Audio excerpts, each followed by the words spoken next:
La peur.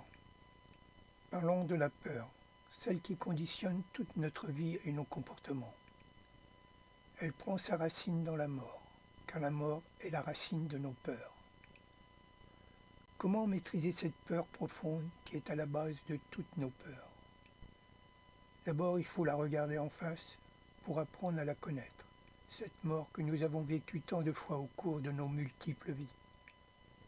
Ce qui veut dire en fait qu'elle n'existe pas, comme quelque chose qui pourrait nous faire croire que tout s'arrête là, alors que chaque nuit nous quittons ce corps pour aller dans d'autres dimensions. À ce moment-là, on pourrait assimiler cela à une petite mort, car le corps dans ces moments est inerte comme mort.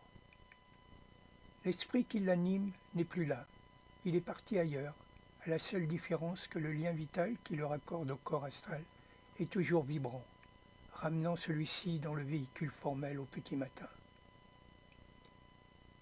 Savez-vous que c'est votre corps qui a besoin de dormir et pas votre esprit?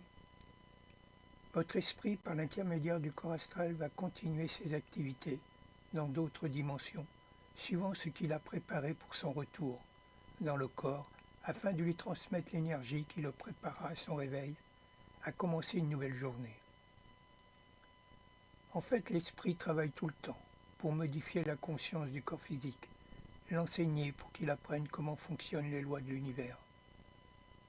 Chaque jour est un nouveau jour, avec ses épreuves, celles qui nous enseignent pour retrouver en finale qui nous sommes au fond de soi. Voyez-vous, en fait, la vie est simple. Elle est là pour que nous retrouvions la source qui est en nous. Ce qui rend notre vie compliquée, ce sont les conditionnements, les fausses idées, les croyances que nous devons démystifier pour mettre à la place la connaissance intérieure qui est celle de notre divinité. Soyez sûr, si vous avez fait le bon choix, d'aller vers cette divinité, si vous êtes déterminé, vous la retrouverez car la divine source a déjà mis en place tous les moyens pour que vous y arriviez. Il faut juste ne pas s'arrêter à avancer avec la foi et l'amour dans votre cœur vers cette subtile dimension. Et jamais le dessus ne vous abandonnera. C'est juste à vous de lui montrer que vous êtes toujours présent à l'appel. Ne jamais abandonner, jamais, car vous partiriez dans l'autre sens, qui n'avance pas recule. Avancez à votre rythme, mais ne désespérez pas. Ne baissez pas les bras, soyez courageux, forts et déterminés.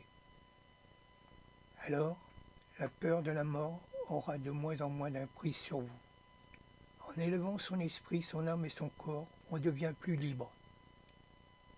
Et cette peur disparaît petit à petit pour laisser la place à une grande force, celle qui vous fait sentir que vous êtes immortel.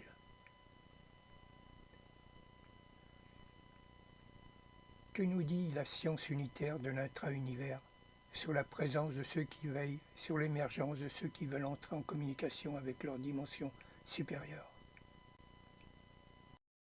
Question, quand ces messages sont transmis, où êtes-vous? Où est l'origine de ces messages? Nous sommes toujours en vaisseau. Nous traitons des opérations sur divers plans et nous pouvons trouver une signature où qu'elle soit, à l'instant même où elle commence à désirer une communication. Notre communication intérieure est permanente avec toutes sortes de dimensions.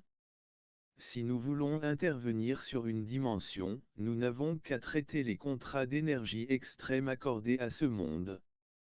Ensuite, nous progressons jusqu'à rentrer dans ce système. Une portion d'espace-temps est couverte par celui qui, en transfert, essaie de prendre contact avec le circuit interne.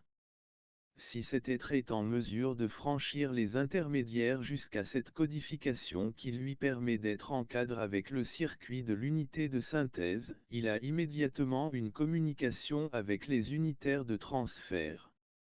En effet, certaines portions d'espace-temps sont possibles, mais enfin elles ne sont pas numérotables. Ceux qui vivent dans ces champs-là doivent avoir à l'intérieur une signature qui leur permette de franchir les couches qui ne sont pas numérotables. Lorsqu'ils sont en mesure de franchir ces couches, le contrat se met en place immédiatement parce que le numérateur d'insertion est en mesure de traiter avec une figure qui se déplace hors de ces configurations non numérotables.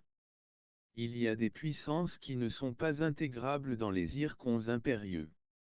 Avant que vous ne pénétriez dans une zone, donc, il faut toujours que la configuration soit parfaitement numérotée.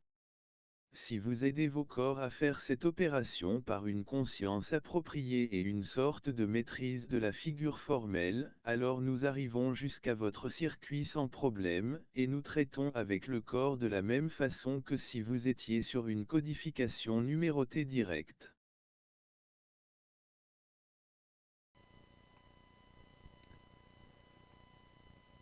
Cet extrait de la science unitaire synthétise bien ce qu'il faut faire pour retrouver son vaisseau de conscience supérieure. Comme l'on peut le voir, la communication interne avec le vaisseau qui résonne avec notre conscience, dans ce plan formel, nous dit que c'est possible si nous avons réussi à traverser les couches non numérotables.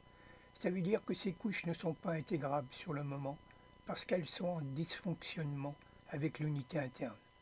Cela demande de faire un travail intérieur pour les traverser afin de réaliser cette communication.